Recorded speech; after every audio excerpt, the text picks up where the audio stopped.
तोरा दुखी बजावे के लेल गीत रखने छलो, लेकिन तो हमरा तू एते बेइज्जत किया केला। चंद्रा तो कौन मांग रहा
नहीं तो हम बाबूजी की खबर कर देवे, तेरा जान नहीं बचोगे। तो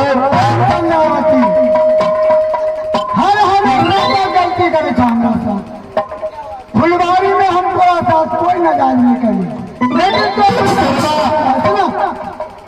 यहाँ पर तो हमें उल्टा बाल बाल लगा और सबका गहना केवल उतार कर चोरा कर रख ले लहा और तो हमरा फंसबे हम बुझे थी तो बंद चलन था थोड़ा सा प्रेम नहीं करी तार के कारण तो हमरा तो फंसबे खेतों को सामान दे हम ड्यूटी पर रख लिए मोना शिव गई चंदना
सब कुछ नहीं।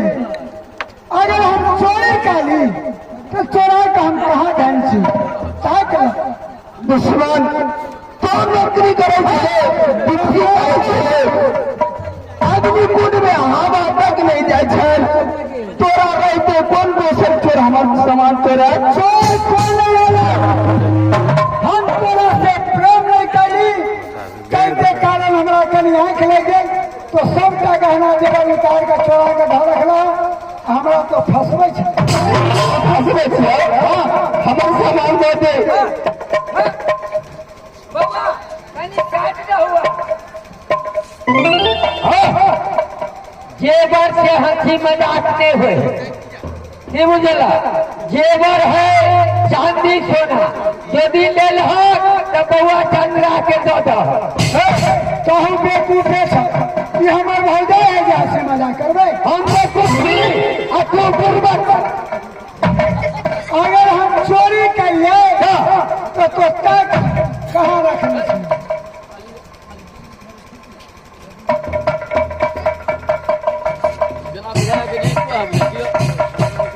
मंत्री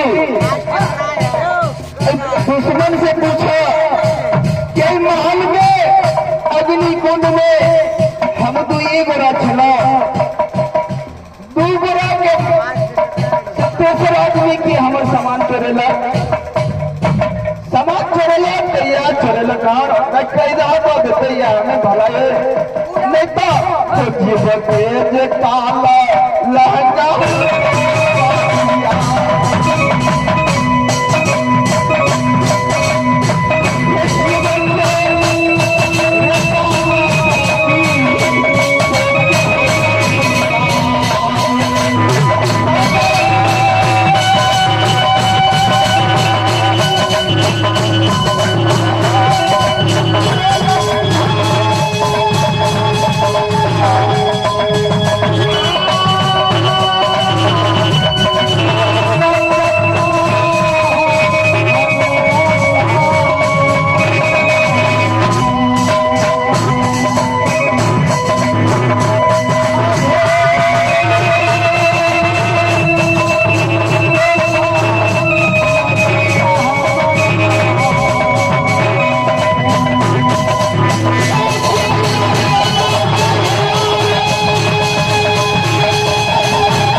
ठीक है, हम यहाँ से बाबूजी के आवाज लगावे छी और बाबूजी के कह के दुश्मन के पूरा बदन के चांद टनवा दे।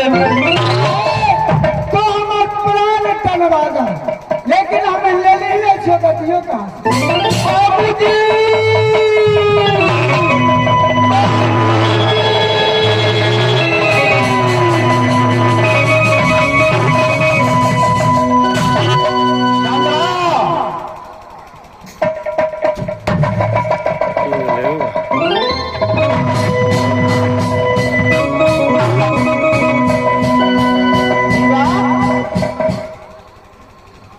माथो उघारू ना, मुंह के देखार करू ना।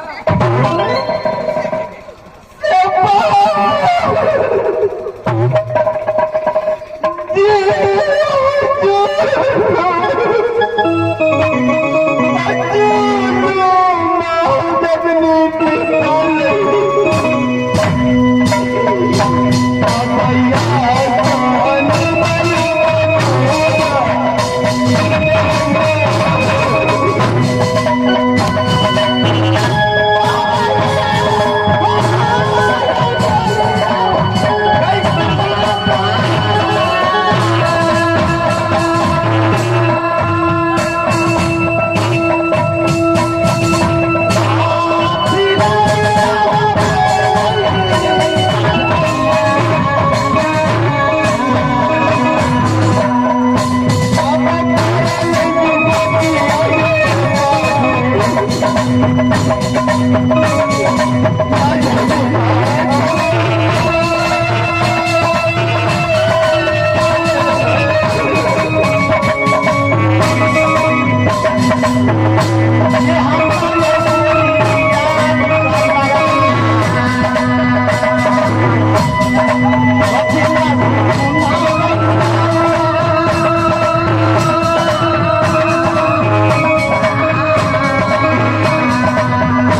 बाबूजी देख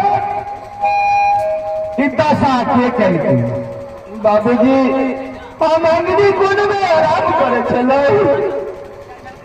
नौकरवा के गेट पर कह दिलो कि तू नौकरवा गेट पर ड्यूटी बजा और जे आराम करे के लिए बाहर के हवा अंदर ले जाती है अंदर का हवा बाहर ले जाती है बाबूजी हम नींद में चलो दुश्मन ने पापी न करवा हमारा साथ धोखेबाजी के लाख सब बस्तर चुरा लाख और न लखा गोल हाथ तक नहीं छोड़ लाख बाबूजी तेरा कहने रही जनाब का नौकर पर विश्वास नहीं 12 बरस चूहरा नौकरी के लिए हमारा दरबार में जय चोर के कहिए जय समय में चूहरा हमारा में ड्यूटी के लिए चूहरा के कहिए जय चूहरा हमारा लड़को नौकरी करवे तो हमार आवाज से तू भाग देवे तोरा पता है चंद्रा जब हम मार्ग में चले छी तो धरती के दुख भी जब काल के आवाज सुने तो बच्चा चाहा रब का नौकर ठीक है चंद्रा तू जो हम चुका बाबूजी दुश्मन से हमें सामान दिया नहीं तो जो खाई मर गई बापू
जल्दी महल में दो ठीक है दादी हमरा सुन ले तो की कहा दे मोछ वाला चली बाबूजी जब तक हमारे सामान नहीं याद हम कोई बस्तर में किरदारन करब ठीक है तू साल हो हम छोड़ के पूछे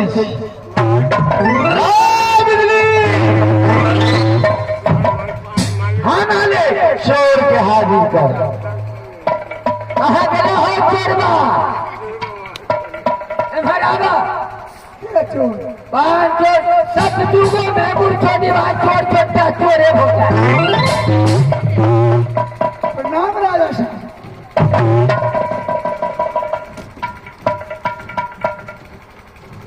लाओ